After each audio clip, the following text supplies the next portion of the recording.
I mean, I went deep into the research. I want to say that's the right name of it. Now I'm like such a diva, I don't want to bother reading them anymore. That's not right. So I am definitely going to be rereading this. This is like my new tagline. Don't know what it's about, don't care. So it says, I always say every last summer, like Alex Finley, every last, getting everything wrong today. With federal prosecutor? Take a break.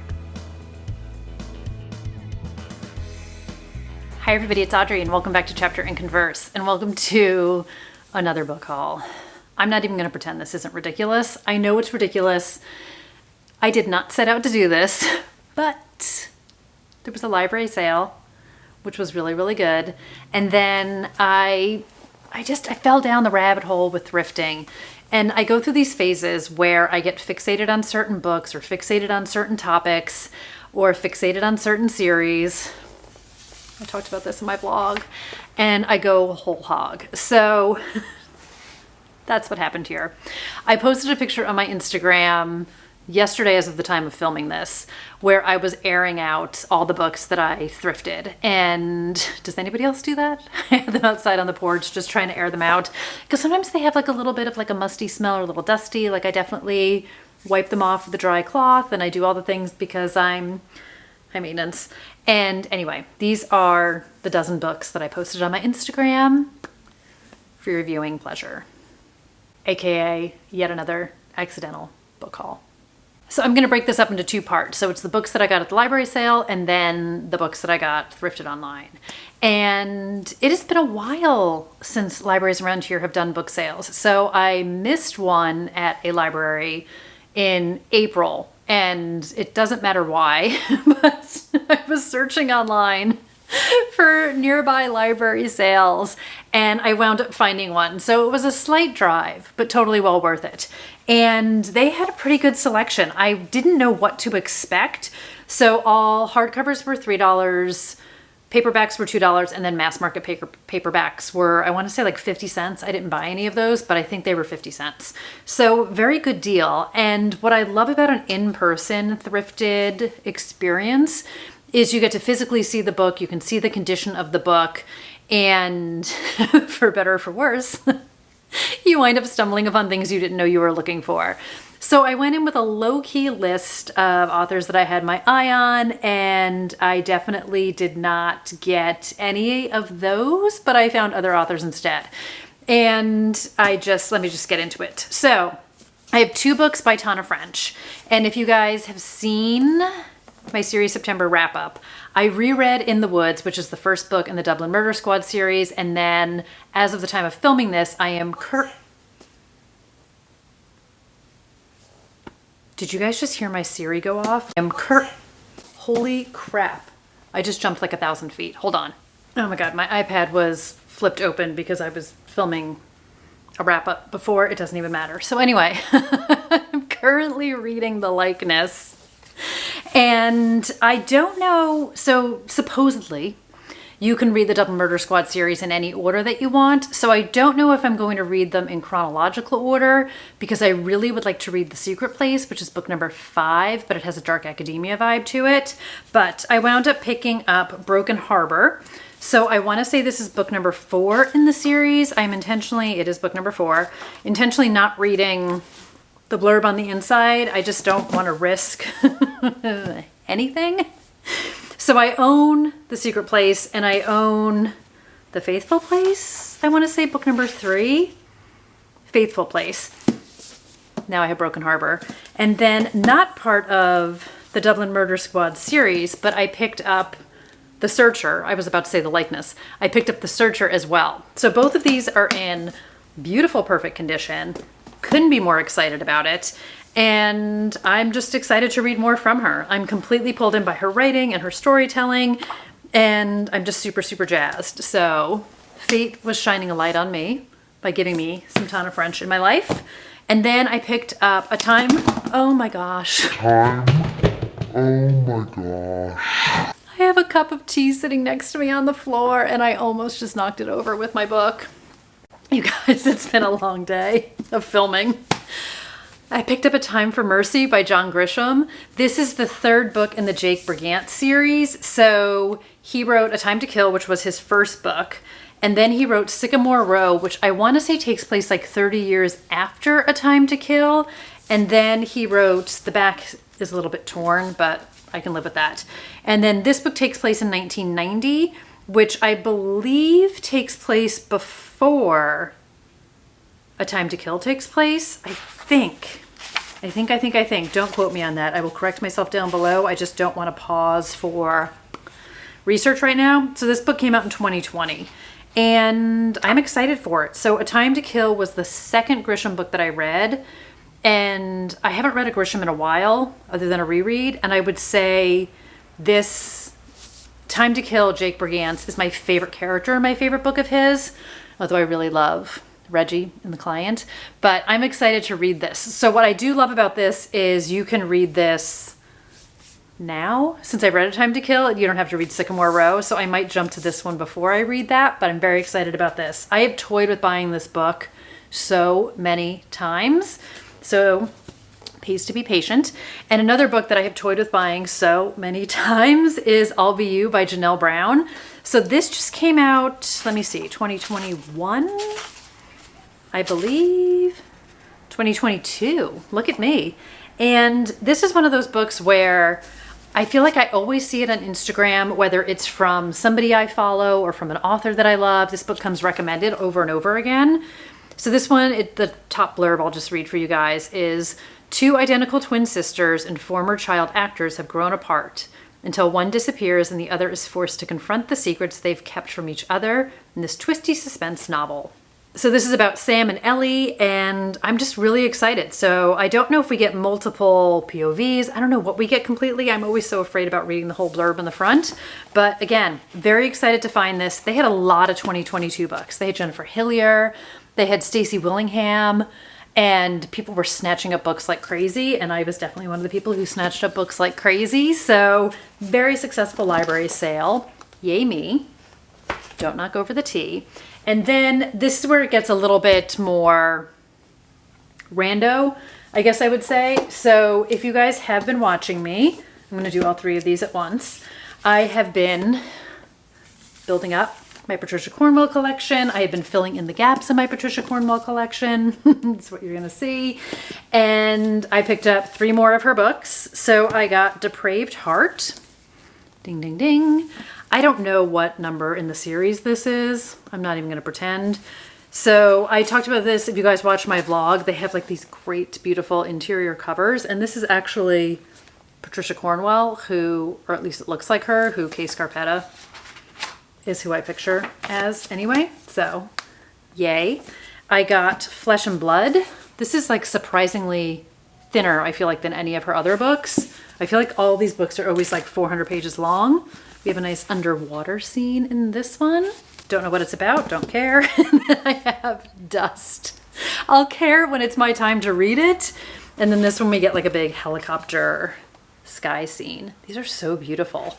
And yes, so I am in the home stretch. She has a new book coming out in October, which I haven't bought yet, Livid. And then I want to say Autopsy comes before that. And I think there's one more. So I think I am missing either 23, 24, and 25, and then 26 is coming out, or I'm missing 24, 25, and 26 is coming out. But I'm rereading the series, as you guys know, and I'm on book 3, so it's not that critical. But I'm still keeping my eye out, because if I can find a deal on them, I'm definitely gonna snag it so that I have the complete collection. So everything else is more random.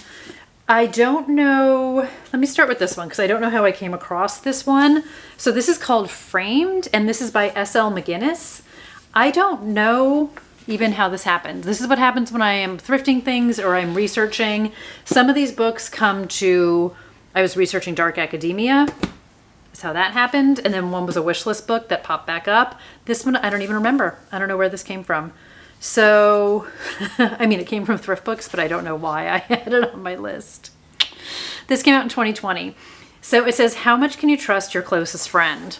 Beth Montgomery seems to have the perfect life, a beautiful house in the hills above Los Angeles, a handsome, ambitious husband, and plans of starting a family. So it doesn't occur to her to worry when the news breaks of a quadruple homicide across town, a botched drug deal that leaves an undercover officer among the dead. Beth certainly would never think to tie the murders to the sudden reappearance in her life of wild, sexy Cassie Ogilvy, the estranged best friend she hasn't seen since they were college roommates. Now I remember a little bit. So I do love a past and present relationship. I do love that friend from the past comes in and just wreaks havoc on your life. So this takes place over the span of 3 heart-pounding days. This is a suspense debut, fast-paced, diabolically unpredictable, fresh, surprising, powerfully smart twist on the traditional thriller. So I don't know if I was like in my dreams kind of a mode where you're looking for dark and twisted female friendships. I don't know how I got led to this book, but I will completely take it. There is a quote from Sherry LaPena on the back, Samantha M. Bailey, and I love this cover. It took me a minute to figure it out. They're piano keys, so I don't know what role that plays, but I will let you know. I love messed up friendship books. And then this was my wish list book that came back. So this is #FashionVictim.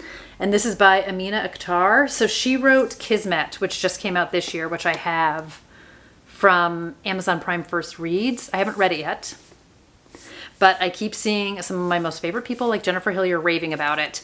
So this had been on my list for a while ago, and I didn't even connect the dots that it was the same author.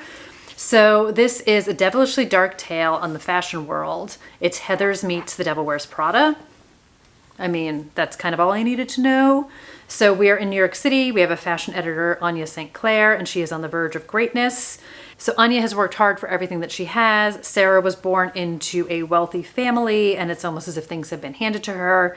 And now they become competition for a promotion. And it says Anya's plan to win her friendship goes into overdrive. In order to beat Sarah, she'll have to become her. Friendly competition may turn fatal, but as they say in fashion, one day you're in and the next day you're dead. So I think this is just going to be like frothy fun. It's short. I think this will just be like one of those compulsive read it in a weekend type of things. And Carolyn Kempness has a quote on the back. It says, sick and vicious, funny and voicey. I totes loved this one. It just sounds so fun. So I think this will be a good palate cleanse, just like I say, quick bingey book, and I'm all in for it. So big fan. So happy that one came in. And then the last 3 books I have are directly inspired by research I was doing for my Dark Academia video that I did, which, my goodness, I hope has been posted by now. So I did a video recommending all the Dark Academia that I've read and loved, and then a video of all the Dark Academia that I want to read. And 3 of these books came up. One I actually already read. So let's just start with that one. So I actually read this book ages ago, and I had a mass market paperback of it. I have like this basket behind me. It's like behind this picture. I'm not going to move everything. And it used to be filled with mass market paperbacks, which over the years I have gradually let go of a lot of them. And I've just held on to a few sentimental ones. And this is one of the ones that I had and let go of. And it's called The Finishing School by Michelle Martinez. So this is actually the second book in a series of federal prosecutor Melanie Vargas. I actually read this one first. I kind of stumbled into Michelle Martinez the same way I stumbled into Alifair Burke, where I didn't realize it was part of a series. I picked up a book that sounded great to me, and coincidentally enough, ironically enough, the Alifair Burke book that I started with was the 4th in that series, but it also had a boarding school, Manhattan, like Upper East Side prep school vibe to it. And this one is in the glittering penthouse high above Park Avenue. 2 beautiful teenagers, students at an exclusive Manhattan girls' school, lie dead under suspicious circumstances. Feeling pressure from the top to solve the high-profile case as fast as possible, Melanie breaks all the rules and goes undercover. Teamed with Dan O'Reilly, the hard-to-resist FBI agent with a talent for making her pulse race, Melanie embarks on a wild chase from the rarefied world of New York's elite private schools to the darkest recesses of the city's nightlife, and ultimately into a fight for her life against a devious killer who has no intention of getting caught. So I remember just absolutely loving this book. And when I was doing some research for that Dark Academia video, this is one of the books that came to my mind because I remembered it in the Alifair Burke way, where it took place at a Manhattan boarding school or Manhattan prep school. I keep saying boarding school, prep school. Think Gossip Girl type of a thing. And I looked it up and I found it and I bought it. So I am definitely going to be rereading this. This is like my new tagline. I will be rereading this, and I'm excited I found it. And I'm excited I found it in hardcover because I did not want another mass market paperback. I used to live for mass market paperback, and now I'm like such a diva, I don't want to bother reading them anymore. The next book I have is The Sea of Lost Girls by Carol Goodman. So I have a few books by Carol Goodman that I haven't read yet. It's like the other party line. It's so bad. But Allison Galen has a quote on the front of this one. It says, "Enough shocking twists to leave you breathless. I loved it." Yes, I love Allison Galen. So in this one, we have from the outside, Tess's life looks pretty good. She's the wife of a respected department head at an elite boarding school where she also teaches. Her 17-year-old son, Rudy, whose dark moods and complicated behavior she's long worried about, seems at last to be thriving. Tess tries not to think about the mistakes she made 18 years ago, and mostly she succeeds. And then early one morning, of course, you're not going to succeed, my friend, she gets a text at 2:50 a.m. It's Rudy asking for help. When Tess picks him up, he's drenched and shivering with a dark stain on his sweatshirt. 4 hours later, Tess gets a phone call from Haywood Academy's headmistress. Rudy's girlfriend, Lila Zeller, has been found dead on the beach, not far from where Tess met Rudy just hours before. So we're going to get investigation. We're going to get how far you go to protect your family. I have absolutely no idea anything about this book. I'm trying to think, and I'm not going to think of it while I'm sitting here because I'm not good on the spot today. This reminds me very loosely of another book, and I can't put my finger on it. It reminds me a little bit of that Shari LaPena book, Someone You Know, where you have havoc being wreaked in a town, which has nothing to do with the boarding school. But I don't know if it's a movie. I feel like it was a book, and now I'm gonna like really mix it up and say it was an Allison Galen book, which I don't think is right.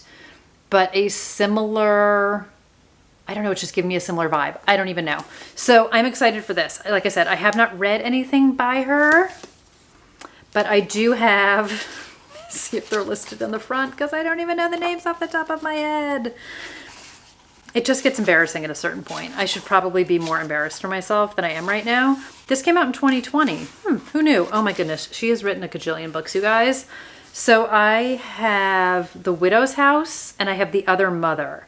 And I also want to say that she writes a lot of books that are set like in the Hudson Valley in New York. I don't know if I'm making that up. I really feel like she does. I'm going to have to get better about my research before I film. But she has children's and young adult books. She writes under pseudonyms. So I'll be very curious. Very curious. It totally grabbed me, obviously. And then the last book, I saw somewhere a review where somebody said this book would be great for people who love Dead Poet Society, which is my like top 5 favorite movies of all time.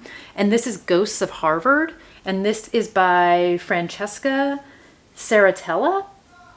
This was the first time I've ever heard of this book. And I want to say it popped up on like 2 different lists. I mean, I went deep into the research. And I was trying to intentionally find some books that I hadn't heard too much about and that I hadn't read, because as much as I will sit here every single time and recommend The Secret History, and If We Were Villains to you guys, I also wanted to find some new stuff for me and for you.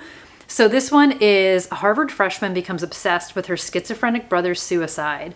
Then she starts hearing voices. So in this one, we are following Katie, and she arrives on Harvard's campus, desperate to understand why her brother Eric, a troubled genius, took his own life the year before by leaping from his dorm room window. So Eric's brilliance overshadowed Katie growing up, but still she loved and idolized him. He developed paranoid schizophrenia while at college, retreating from everyone and everything except his purportedly top-secret physics project, until even that was not enough to tether him into this world. So losing him has left a black hole in her life, and it says while her decision to follow in her brother's footsteps threatens to break her family apart, she's haunted by questions of what she could have done and what she might have missed in his last year. And there's only one place she's going to find the answers. So she goes to Harvard to try and figure out what happened. And it says, with her suspicions mounting, Katie begins to hear voices herself, and then the panic sets in. So she starts to investigate his final year, and it says she's armed only with a blue notebook of Eric's cryptic scribblings. She knew he'd been struggling with his mental illness, the paranoia, the delusions, the illusory enemies. But what tipped him over the edge into doing the unthinkable? Soon her prying turns up clues that grow increasingly sinister. And with her, oh my goodness. With her suspicions mounting, Katie begins to hear voices herself, and then the panic sets in. Does she share the illness? Is something else going on here? So it says, will listening to these voices lead her to the one voice she craves, her brother's, or will she follow them down a path to her own destruction? So I don't know if this is fantastical. I don't know if this is sci-fi. I don't know if this is just completely grounded in reality. There's a quote on the back from Jodi Picoult, and I feel like just from reading the inside cover, I feel the exact same way. And she said, every time I thought I knew where Ghosts of Harvard were heading, I turned out to be wrong. Part mystery, part ghost story, part psychological thriller. This novel is all entertainment. So I'm really, really intrigued. This is her debut novel. Pages burn with frenetic energy, compelling, intoxicating, poignant look at mental illness, a powerful story about the ghosts that haunt all of us, retchingly beautiful book, immense heart, unwavering empathy, a legacy of loss, the mystery of family. It just sounds like so many levels.